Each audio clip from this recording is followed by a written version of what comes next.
I still think about that afternoon more than I'd like to admit. I was just the piano player. That was my whole job that day. Show up, sit in the corner, play something soft while people ate small sandwiches and pretended they weren't watching each other. I'd done 100 of these. Weddings, anniversaries, the quiet ones after a funeral. You learn to disappear. You become furniture with hands. But some days, you see something you can't unsee. It was a memorial lunch, late September. The kind of day where the sky can't decide what it wants to be, half sun, half gray, and the wind keeps pushing the curtains around even with the windows shut. The house belonged to the Harlow family. Big house. Old money or money that liked to act old. Stone steps out front, a gravel drive that crunched under every car, and a garden in the back that somebody clearly paid a lot to keep looking effortless. The woman they were remembering was named Caroline. She died young. 34, somebody whispered near the piano, and the way they said it made it sound like an accusation, like she'd done something rude by dying so soon. I never met Caroline, but I learned a lot about her in 2 hours, just from listening to people who didn't know I was listening. She had twins, a boy and a girl, maybe 5 years old. They were there, of course, dressed in stiff little clothes that didn't fit how a 5-year-old wants to move. The boy kept pulling at his collar. The girl had one sock slipping down and nobody fixed it. They sat on a bench near the window, swinging their legs, not understanding any of it, the way kids that age don't. To them, it was just a strange day full of tall, sad adults who kept touching their heads and saying their mother's name like a prayer. I remember thinking, somebody should be holding those kids. Somebody should be sitting with them. But the adults were too busy being adults, hugging in that careful way, holding wine glasses they weren't really drinking from. The grandmother ran the room, Mrs. Harlow, Caroline's mother-in-law. I worked out later. Silver hair pinned so tight it looked painful. She moved through the house like she owned the air in it, and maybe she did. When she spoke, people leaned in. When she went quiet, people went quiet too, like the temperature dropped. The twins' father was there, but he was a ghost of a man. Caroline's husband, James. He sat in a corner most of the time with his hands hanging between his knees, staring at nothing. Grief does that. It hollows you out and leaves the shape of a person sitting in a chair. People kept going up to him, and he kept nodding, and I'm not sure he heard a single word. So that was the room, the grandmother in charge, the father broken, the twins forgotten, and maybe 40 people I couldn't tell apart, all in dark clothes, all murmuring. I played soft things, nothing with a tune you'd notice. That's the trick. You give them sound to fill the silence so they don't have to look at it. And then the doorbell rang. It shouldn't have mattered. Doorbells ring. But this one landed in a gap between my notes, and I watched Mrs. Harlow's head turn toward the hall like a bird hearing a snap in the bushes. A young man, some nephew probably, went to answer it. There was a pause, voices too low to hear. Then the young man came back into the room, walking a little too fast, and he went straight to Mrs. Harlow and said something into her ear. I saw her face change. I've been watching faces all afternoon. It's half of what I do, and hers went from polite grief to something cold and flat in about 1 second. She set her glass down. She didn't excuse herself. She just walked to the hall, and a few people drifted after her the way people do when they smell that something interesting is about to happen. I kept playing, but I'd angled my bench years ago so I could see the front hall and the big gilt mirror over the fireplace. Old habit. You'd be amazed what you see in mirrors at these things. In the mirror, I saw a woman standing in the doorway. She wasn't dressed for it, that was the first thing. Everyone inside was in expensive black. She had on a plain dark coat, a little worn at the cuffs, and flat shoes that had walked a long way. She was maybe 40, tired around the eyes in the way that isn't about sleep. She held a small bunch of flowers wrapped in paper, the kind you buy at a corner shop, not a florist. Daisies, I think, cheap and bright and completely wrong for the room. She stood very still. She wasn't pushing in. She was waiting at the threshold like she already knew she wasn't welcome but had decided to come anyway. Mrs. Harlow reached her. I couldn't hear the words, but I didn't need to. The grandmother's whole body said no. Arms folded, chin lifted. The little crowd behind her made a half-moon, blocking the way, all of them suddenly very interested in the floor or the ceiling, anything but the woman's face. The woman said something. She held the flowers up a little like an offering. Mrs. Harlow shook her head once, sharp. And here's the thing that stuck with me. The woman didn't argue. She didn't raise her voice. Her shoulders dropped just slightly, and she nodded like, all right, I understand, I shouldn't have come. She started to turn around. She'd come all that way, and she was already leaving. I felt something twist in my chest. I don't even know why. I didn't know her. For all I knew, she was somebody who deserved to be turned away. People have histories. Families have reasons. I told myself that. But you should have seen her face in that mirror. It wasn't the face of someone with a guilty secret. It was just sad. Bone-tired sad. The face of someone who'd lost something too and wasn't allowed to say so out loud. She turned to go. And that's when one of the twins stood up. It was the little girl, the one with the slipping sock. She'd been swinging her legs on the bench the whole time, ignored, half asleep against her brother's shoulder. But she'd seen the woman in the hall, and her whole body had gone still, the way a child goes still when something finally makes sense in a day that hasn't made any sense at all. She slid off the bench. Her brother looked up, and then he saw too. I stopped playing. I didn't decide to. My hands just stopped. The little girl took one step, then another, and then she was running. Across that whole crowded room between the legs of the adults, past the grandmother, straight for the door. Her brother right behind her, the two of them moving like they'd been let off a leash. And the woman in the worn coat, the woman no one wanted there, dropped to her knees on the cold tile of that hall, and the daisies scattered everywhere, and the twins ran into her arms like she belonged there. Like she'd always belonged there. The whole room went silent. Even the wind seemed to stop. I remember the grandmother's hand floating up to her own mouth. And I remember thinking, who is she? Who is this woman that two grieving children would cross a crowded room for when they wouldn't go to anyone else all day? I didn't know yet. But I was about to find out, and so was everybody else in that room. The little girl was crying into the woman's shoulder. Not the polite crying of the adults, not the dabbed-eye kind. Real crying. The boy had both arms around the woman's neck and his face buried, and the woman just held them. She didn't say anything for a long moment.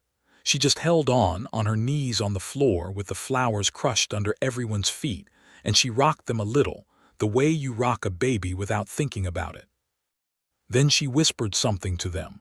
I couldn't hear it, but the little girl pulled back just enough to look at her face and nodded and pressed back in. Nobody moved. 40 grown adults in a beautiful room, and not one of them knew what to do. Mrs. Harlow found her voice first. Of course she did.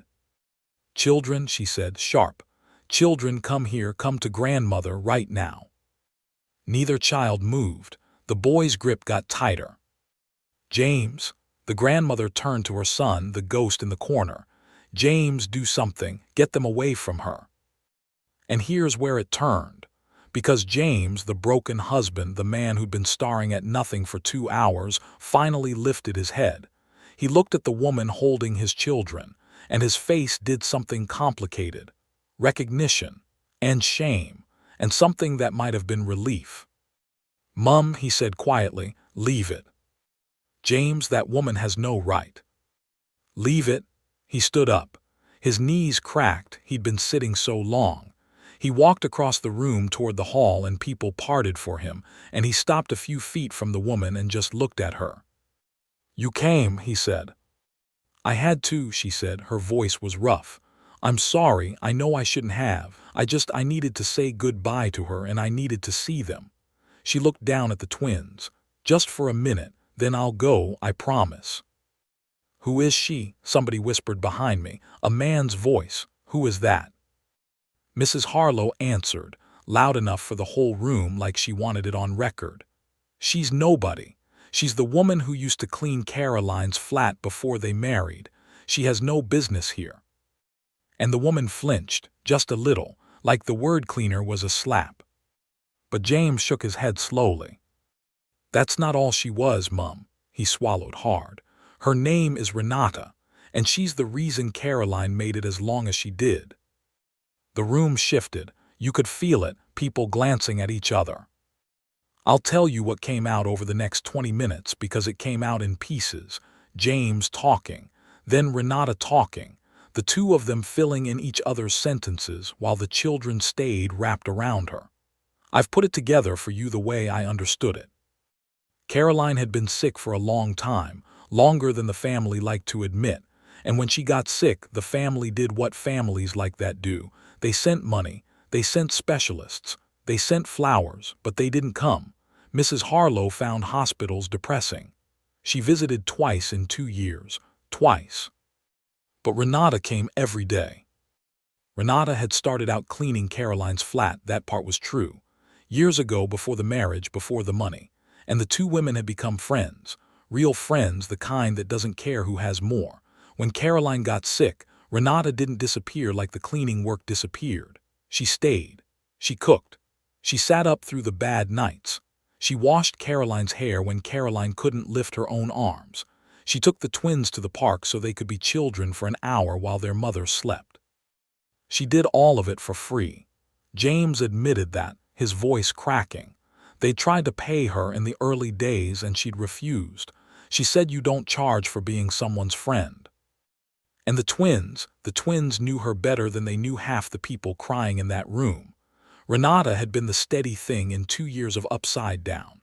While the grandparents sent gifts from a distance and the father drowned in his own helplessness, Renata had been the one who turned up, day after day. The one who knew which cup the boy liked and which song the girl needed before sleep. When Caroline died, the family closed ranks. They had the funeral, a private one. Renata wasn't invited. James told us he'd wanted to invite her, but his mother had handled all of it, and by the time he thought to ask, the list was set in stone, and he was too far gone in grief to fight about it. So Renata had read about the memorial in the local paper, and she'd bought daisies, because daisies were Caroline's favorite, and she'd taken 3 buses across the city to stand at a door she knew she'd be turned away from, just to say goodbye. Just to see the children one more time. "I wasn't going to come in," she said, still on her knees, still holding them. "I swear. I was going to leave the flowers and go. I didn't want to cause trouble. Today is about Caroline, not me." Mrs. Harlow's mouth was a thin, hard line. "You can leave them and go. We'll see they're put out." And that's when the little girl spoke, the first words I'd heard her say all day. "No," she said it into Renata's coat, but loud enough. "No, she stays, she's mine. 5 years old, she's mine." You could have heard a pin drop on that tile. James put a hand over his eyes. A woman near the piano started to cry, the quiet kind that you can't help. And Mrs. Harlow, the grandmother who'd run the whole room, who'd controlled the air in that house, Mrs. Harlow didn't have an answer. For the first time all afternoon she looked, not cold, but lost. An old woman who'd spent 2 years keeping grief at a polite distance, standing in a hallway watching 2 children choose the one person she'd tried to keep out. "She used to bring her here," James said softly, "to his mother, to the room, to himself maybe. Did you know that? When Caroline was too weak, Renata used to bring the kids round to the park near here so they wouldn't see the worst of it. She's been part of their world for 2 years. We never saw it, because we weren't there to see it." The flowers were still scattered all over the floor. Daisies, bright and cheap and wrong for the room. But maybe they weren't wrong at all. Maybe everything else in the room was wrong, and the daisies were the only honest thing in it. I hadn't touched the piano in 10 minutes. Nobody had noticed. For once in my working life, nobody needed sound to fill the silence. The silence was saying everything. And then Mrs. Harlow took a step forward, and I had no idea what she was going to do. "I want to be honest with you, because I've told this story a few times now, and people always assume the grandmother stayed the villain. They want a clean ending. The cruel old woman gets her comeuppance, everyone cheers, roll the credits. It wasn't like that. Real life is messier and I think better. Mrs. Harlow took that step forward. The whole room braced. I braced. I genuinely thought she was going to pull the children away by force, or order Renata out, or do something we'd all remember her for, and not in a good way. Instead, she stopped in front of Renata. She looked down at this tired woman on her knees in a worn coat, holding her grandchildren. And her face, that proud, controlled, silver-pinned face, began to come apart. "I didn't know," she said. Her voice wasn't sharp anymore, it was small. "I didn't know you'd done all that. James nobody told me." "You never asked," James said, not cruelly, just true. Mrs. Harlow closed her eyes, and I watched 2 years of held-together composure crack down the middle, because I think, in that moment, she understood something terrible. That while she'd been protecting herself from the depressing parts, from the hospitals and the hard nights, a stranger had been doing the loving that should have been hers to do. Her son's wife had died held by someone else's hands. Her grandchildren had been comforted by someone else's arms. And she'd missed all of it because she'd decided grief was something you kept at arm's length. That's a heavy thing to learn standing in your own hallway in front of 40 people. "I'm sorry," she said, and she wasn't saying it to the room. She was saying it to Renata. "I called you nobody, in front of everyone. I'm ashamed of myself." Renata, still on the floor, shook her head. "You don't have to." "I do." The old woman's voice broke clean in two. "I do have to." And then she did the thing I never expected. Mrs. Harlow, in her tailored black and her painful silver pins, got down. Slowly, her knees clearly having it, one hand on the doorframe for balance until she was kneeling too, on the cold tile, among the scattered daisies, an old woman who'd probably not knelt for anyone in 30 years. She reached out and put her hand on the little boy's back, gently, like she was afraid he'd bolt. "Hello, sweetheart," she said. "It's all right, stay with Renata, I'm just here too, is that all right?" The boy peeked at her over Renata's shoulder, and after a long moment he nodded. That was when half the room lost it completely. I'm not ashamed to say my own eyes were stinging. I'd come to play soft background music, and instead I was watching a family find each other on a hallway floor, 2 years too late, but not too late. Never quite too late, it turns out. They got the children settled eventually. Somebody brought a chair for Renata, but she didn't want it. She wanted to sit on the bench with the twins, so that's what she did. The little girl on one side and the boy half in her lap, and the room rearranged itself around them like the whole afternoon had been waiting for this and just hadn't known it. I started playing again, something gentle, and for the first time all day the music felt like it actually belonged instead of just covering a hole. I learned the rest in the kitchen afterward, the way you do, from the catering staff who always know everything. Renata didn't get whisked away after the memorial. James asked her to stay, properly stay. He told her in front of his mother that the children needed her, that he needed help, that he'd been too proud and too broken to ask for it, and he was done being both. And Mrs. Harlow, the grandmother who'd called her nobody, Mrs. Harlow was the one who pressed a cup of tea into Renata's hands and sat with her for an hour while the children fell asleep against them, one on each lap, finally still. I don't know everything that happened after that day. I'm just the piano player. They paid me, they thanked me. I packed up my things and went home.